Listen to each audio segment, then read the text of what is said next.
शलोम सियाशा में आप सबों की सलामती हो।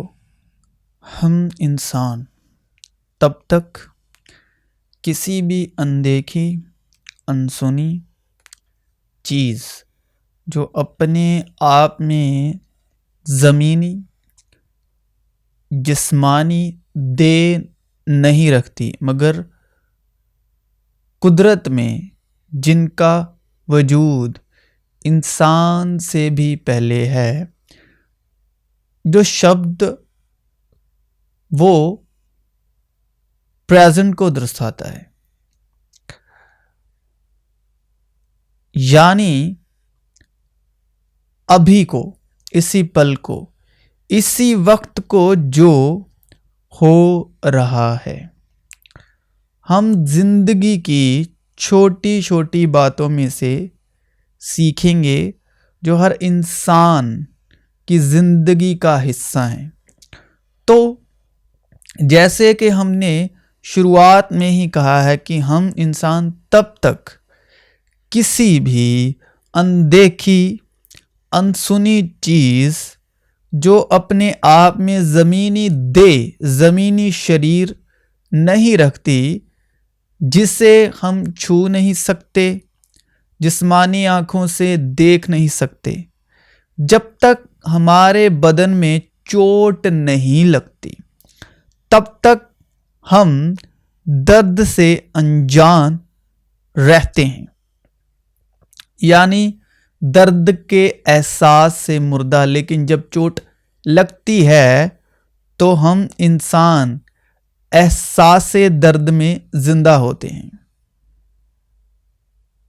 यानी हमें दर्द का एहसास होता है।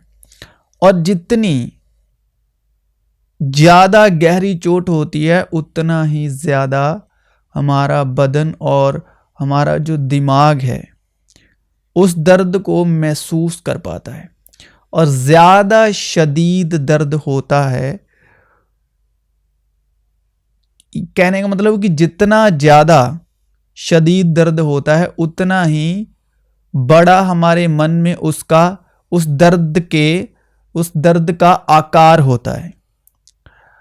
तब हम कहते हैं दर्द है, चोट है। लेकिन जब तक जिस्म पर चोट नहीं थी तब तक हमें दर्द का एहसास भी नहीं था। एहसास नहीं था तो हमारे लिए दर्द भी नहीं था, मगर दर्द तो था और है।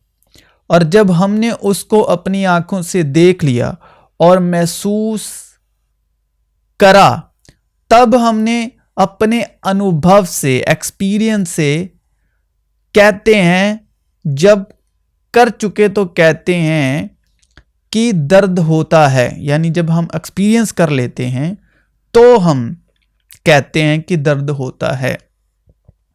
और जब चोट ठीक हो जाती है और दर्द से आराम मिल जाता है, फिर हम उसके एहसास से और उसकी याद में, वो दर्द जो है वो हमारी याददाश्त से जुड़ जाता है, तो उसकी याद से भरे रहते हैं कि बहुत दर्द हुआ था। तो वो दर्द जो है हमारी याददाश्त में कायम रहता है और ताज़ा याद रहता है कि बहुत दर्द हुआ था। तो वो दर्द जो है वो हमारी याददाश्त के ज़रिए हमें महसूस होता है। और फिर जब दूसरे को देखते हैं उसी दर्द में जिसका एक्सपीरियंस हम कर चुके, तो तब हमें अपने दर्द का एहसास होता है और याददाश्त में ताज़ा हो जाता है।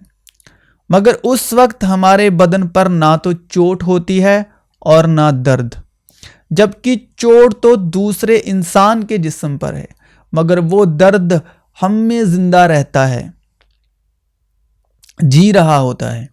और चोट ना होने के बावजूद भी हम दर्द का एहसास कर पाते हैं कि दर्द होता है, जबकि असलियत में हमारे बदन पर कोई चोट नहीं लगी होती, मगर स्टिल वो तो है। और इसी तरह हमारा जब सर दर्द होता है, हम झट से अपना सर बांध लेते हैं या जल्द से मेडिसिन चाहते हैं। कहने का मतलब ताकि वो दर्द चला जाए, मगर तब उसका एहसास होता है जब वो होता है, और अनदेखे तौर पर उसकी कोई सूरत और कोई शक्ल नहीं होती। बस दर्द का एहसास, दर्द एहसास से जिंदा होता है। फिर फूल, जो गुलाब का फूल होता है, जब तक आपने उसे नहीं देखा, जब तक उसकी खुशबू का एहसास आपके इर्दा गिर्द नहीं है, तो गुलाब आपके लिए एग्जिस्ट नहीं करता, मगर वो कुदरतन तो है। जब हम गुलाब को देख लेते और उसकी खुशबू का एहसास कर लेते हैं, तब हम उसके होने का यकीन करते हैं, तो तब वो हमारे लिए एग्जिस्ट करता है। और जब कभी हम ऐसी जगह होते हैं जहां गुलाब तो नहीं होता, मगर आसपास से उसकी खुशबू का एहसास होता है, तो तब हम उसी वक्त बिना देखे ही पहचान जाते हैं कि यहां कहीं गुलाब है। इंसान उतना ही बोल सकता है जितना उसने सुना और अपनी अक्ल के मुताबिक उसने समझा और अपने नजरिए के मुताबिक देखा। अब दुनिया इतनी बड़ी है, बहुत से देश हैं, देशों में ऐसे देश भी हैं और शहरों में ऐसे इंसान और चेहरे हैं जो ना आपके लिए है ना आप उनके लिए। और हम जिंदगी में दावा भी उन्हीं बातों का करते हैं जो हमने अनुभव की होती हैं, जो हमारे साथ जिंदगी में बीती होती हैं।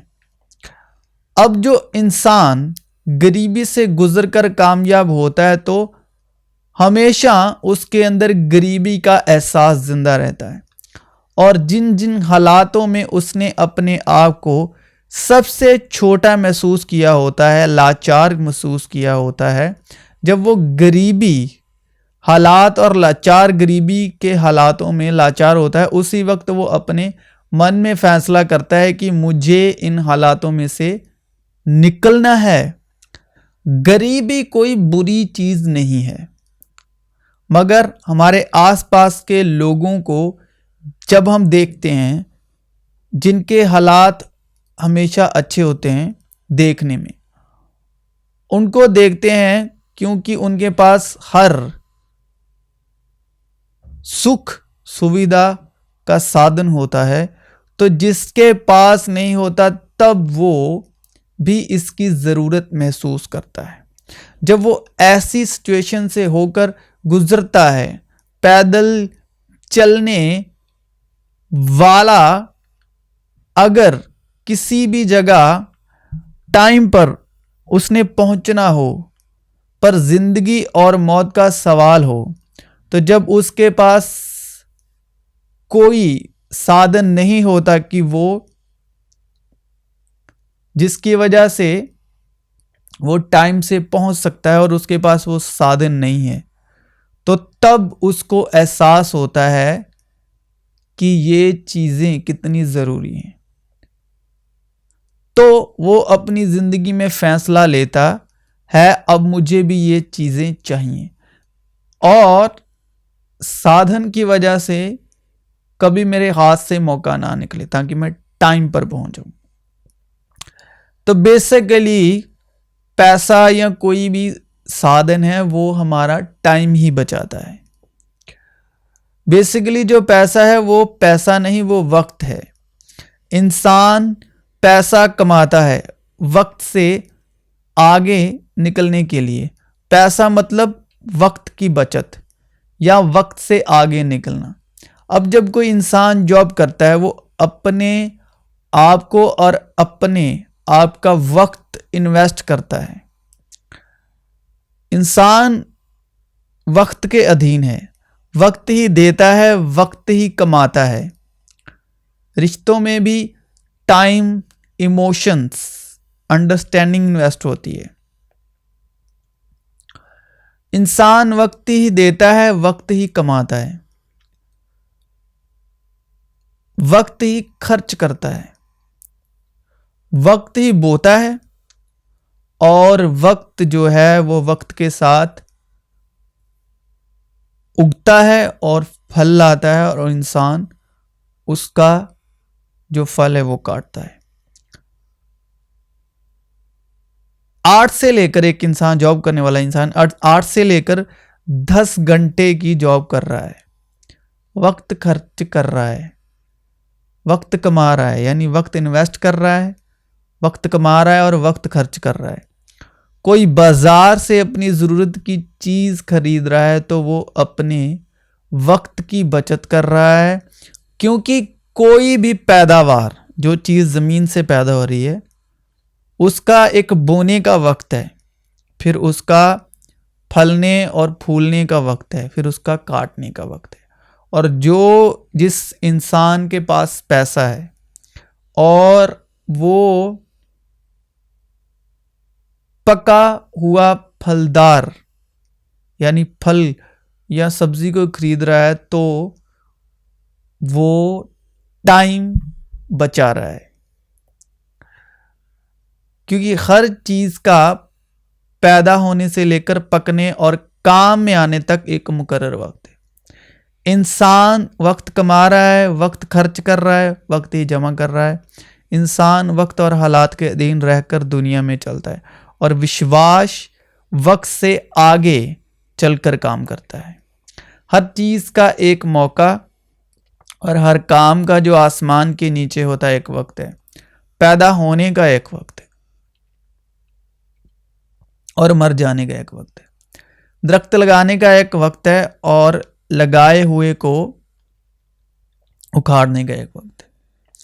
मार डालने का एक वक्त है और शिफा देने का एक वक्त है। ढाने का एक वक्त है और तामीर करने का एक वक्त है। रोने का एक वक्त है और हंसने का एक वक्त है। गम खाने का एक वक्त है और नाचने का एक वक्त है। पत्थर फेंकने का एक वक्त है और पत्थर बटोरने का एक वक्त है। हमगोशी का एक वक्त है और हमगोशी से बाज रहने का एक वक्त है। हासिल करने का एक वक्त है और खो देने का एक वक्त है। रख छोड़ने का एक वक्त है और फेंक देने का एक वक्त है। फाड़ने का एक वक्त है और सीने का एक वक्त है। चुप रहने का एक वक्त है और बोलने का एक वक्त है। मोहब्बत का एक वक्त है और अदावत का एक वक्त है। जंग का एक वक्त है और सुलह का एक वक्त है। काम करने वाले को उससे जिसमें वो मेहनत करता है क्या हासिल होता है। वक्त के अधीन इंसान चलता जाता है, जिंदगी में वक्त और हालात के मुताबिक बहुत एक्सपीरियंस करता है, जीता है, सरवाइव करता है, सैक्रिफाइस करता है और जहाने कूच कर जाता है। यसु नासरी का मज़ारा जो खुदा और सारी उम्मत के नज़दीक काम और कलाम में कुदरत वाला नबी था। उम्मत का मतलब है एक ही मत यानी थॉट, सोच ख्याल के इकट्ठा लोगों को उम्मत कहते हैं, यानी एक मत के ग्रोह को, इकट्ठ को उम्मत कहते हैं। उससे पहले यस्सु खुदा के नजदीक पहले काम फिर कलाम में कुदरत वाला नबी था, यानी जो उनकी जुबान से शब्द निकलते हैं यस्सु मसीह की, वो उनको पूरा करने में भी उतने ही काबिल कामिल समर्थी थे। कुदरत वाला मतलब वो सब बातों में गॉड गिफ्टेड थे। उनको खुदा की रूह की तरफ से मिरास हासिल थी और वो लड़का बढ़ता और कुव्वत पाता गया और हिकमत से मामूर होता गया और खुदा का फजल उस पर था, क्योंकि उसकी मामूरी में से हम सब ने पाया, यानी फजल पर फजल, क्योंकि फजल और सच्चाई से यीशु की मार्फत पहुंची। उसके माँ बाप हर बरस ईद फसा पर यरूशलेम को जाया करते थे, और जब वो 12 बरस का हुआ यीशु मसीह, तो वो ईद के दस्तूर के मुआफिक यरूशलेम को गए।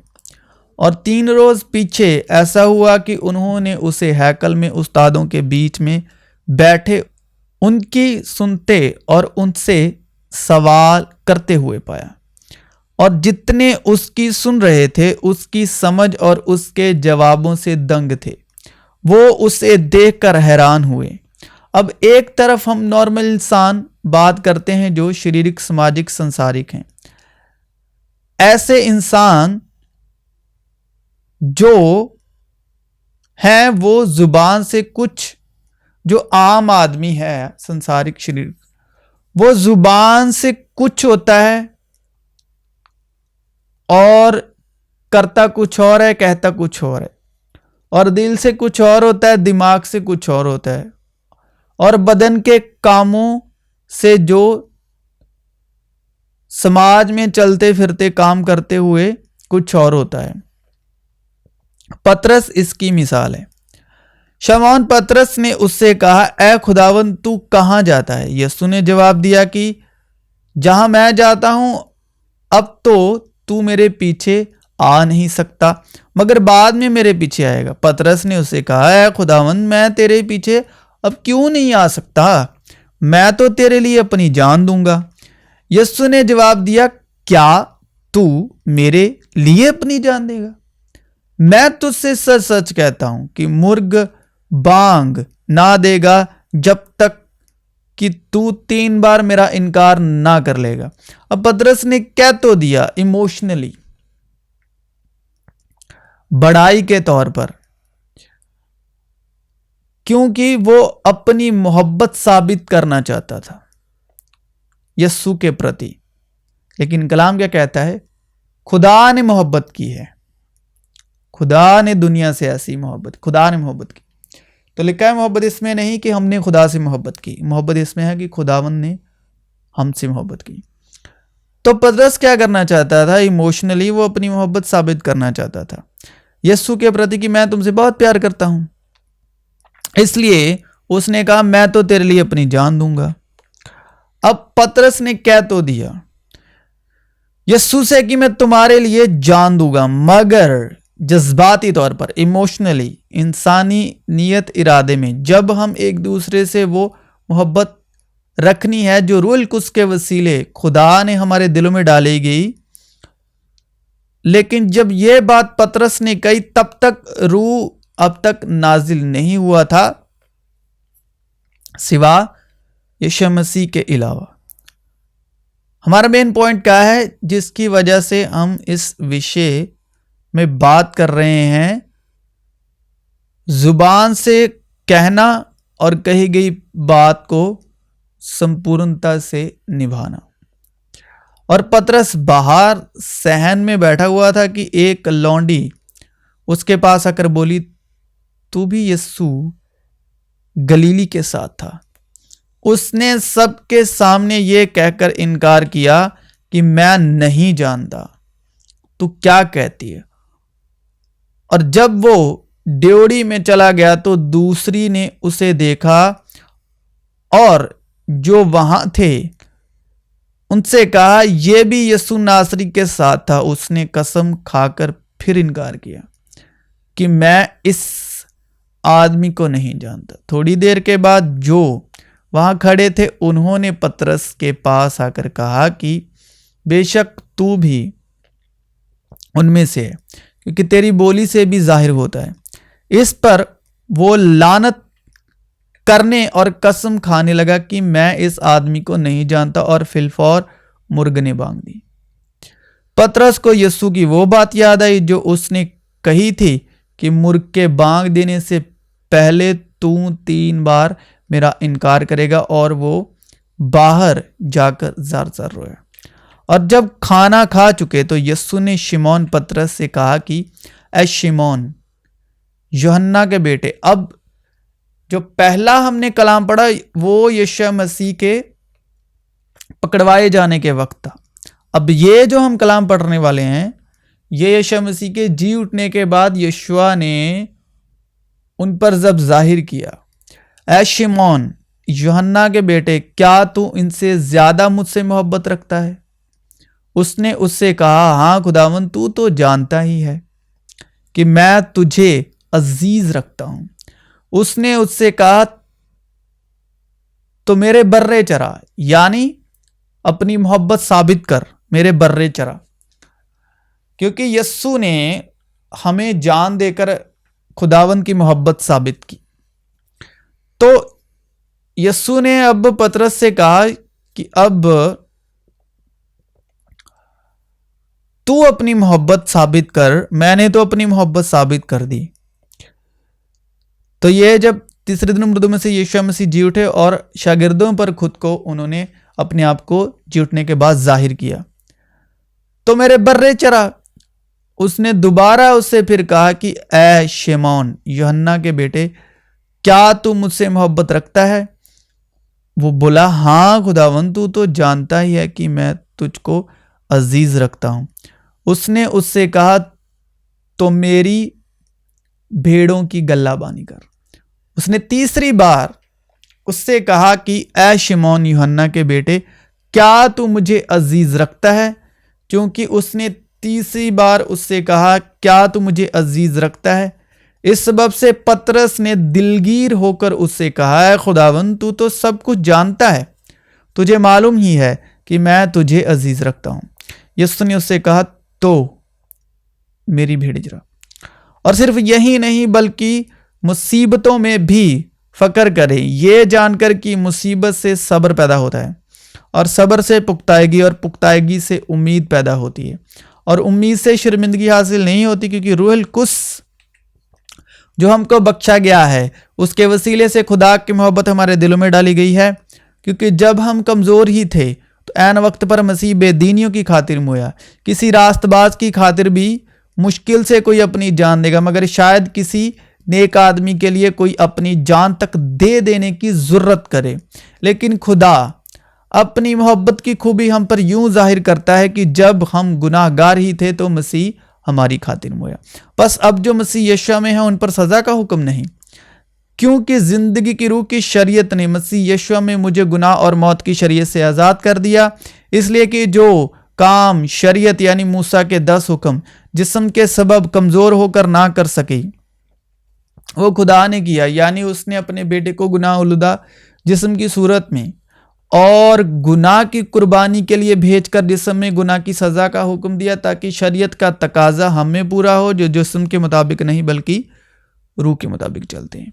मोहब्बत इसमें नहीं कि हमने खुदा से मोहब्बत की, बल्कि इसमें है कि उसने हमसे मोहब्बत की और हमारे गुनाहों के कफारे के लिए अपने बेटे को भेजा। क्योंकि खुदा ने दुनिया से ऐसी मोहब्बत रखी कि उसने अपना इकलौता बेटा बख्श दिया, ताकि जो कोई उस पर ईमान लाए हलाक ना हो बल्कि हमेशा की जिंदगी पाए। क्योंकि खुदा ने बेटे को दुनिया में इसलिए नहीं भेजा कि दुनिया पर सजा का हुक्म करे, बल्कि इसलिए कि दुनिया उसके वसीले से निजात पाए। और यही पतरस पर जब रूहुल कुद्स नाजिल हुआ, तो जब ईद पेंतिकुस्त का दिन आया तो वो सब एक जगह जमा थे कि यकायक आसमान से ऐसी आवाज आई जैसे जोर की आंधी का सन्नाटा होता है, और उससे सारा घर जहां वो बैठे थे गूंज गया, और उन्हें आग के शोले की सी फटी हुई जबानें दिखाई दी, और उनमें से हर एक पर आ ठहरी, और वो सब रूहुल कुद्स से भर गए। लेकिन पतरस उन 11 के साथ खड़ा हुआ और अपनी आवाज बुलंद करके लोगों से कहा कि अब ये क्यों 11 में से खड़ा होकर आवाज बुलंद करके लोगों से कहा, क्योंकि यह सच्चाई के रूह से गवाह ठहर चुका है, रूहुल कुद्स की जो कुव्वत है, कि ऐ यहूदियों और ऐ यरूशलेम के सब रहने वालों, ये जान लो और कान लगाकर मेरी बातें सुनो। ऐ इज़राइलियों, ये बातें सुनो कि यीशु नासरी एक शख्स था जिसका खुदा की तरफ से होना तुम पर उन मौजज़ों और अजीब कामों और निशानों से साबित हुआ जो खुदा ने उसकी मार्फत तुम में दिखाए। चुनांचे तुम आप ही जानते हो, जब वो खुदा के मुकर्ररा इंतज़ाम और इल्म साबिक के मुआफिक पकड़वाया गया तो तुमने बेशरा लोगों के हाथ से उसे सलीब दिलवाकर मार डाला। लेकिन खुदा ने मौत के बंद खोलकर उसे जिलाया, क्योंकि मुमकिन ना था कि वो उसके कब्जे में रहता। क्योंकि दाऊद उसके हक में कहता है कि मैं खुदावंद को हमेशा अपने सामने देखता रहा, क्योंकि वो मेरी दाहिनी तरफ है, ताकि मुझे जुम्बिश ना हो।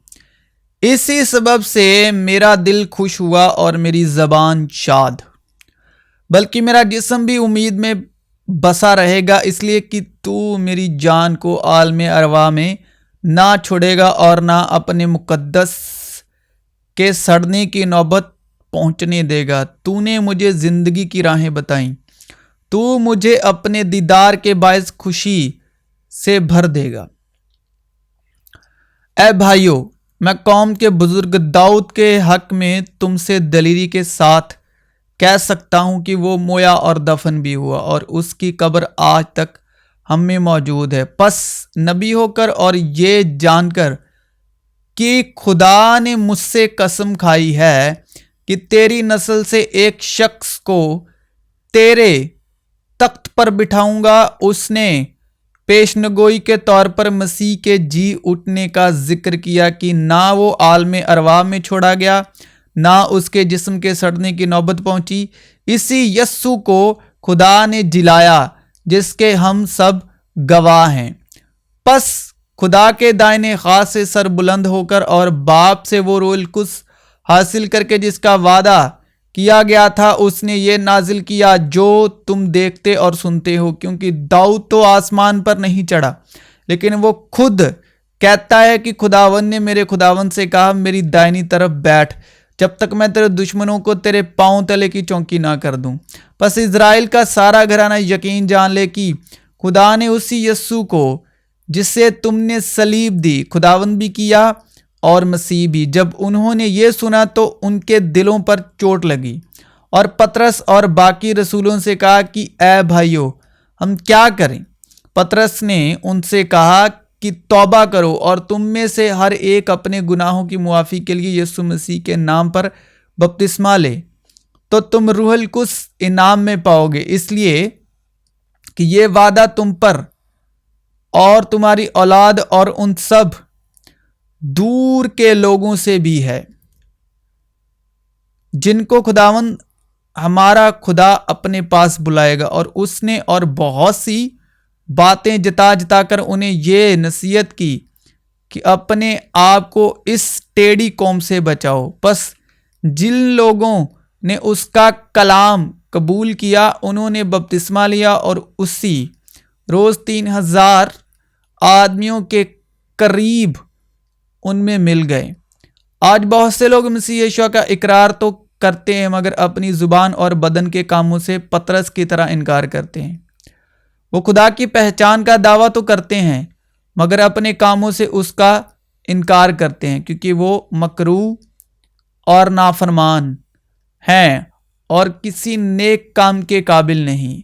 इस सबब से मैं उस बाप के आगे घुटने टेकता हूं जिससे आसमान और ज़मीन का हर एक खानदान नामजद है, कि वो अपने जलाल की दौलत के मुआफिक तुम्हें ये इनायत करे कि तुम उसकी रूह से अपनी बातिनी इंसानियत में बहुत ही ज़रावर हो जाओ और ईमान के वसीले से मसीह तुम्हारे दिलों में सुकूनत करे, ताकि तुम मोहब्बत में जड़ पकड़ के और बुनियाद कायम करके सब मुकद्दसों समेत बाखूबी मालूम कर सको कि उसकी चौड़ाई और लंबाई और ऊंचाई और गहराई कितनी है, और मसीह की उस मोहब्बत को जान सको जो जानने से बाहर है, ताकि तुम खुदा की सारी मामूरी तक मामूर हो जाओ। मसीह यीशु में आप सबको सलामती हो।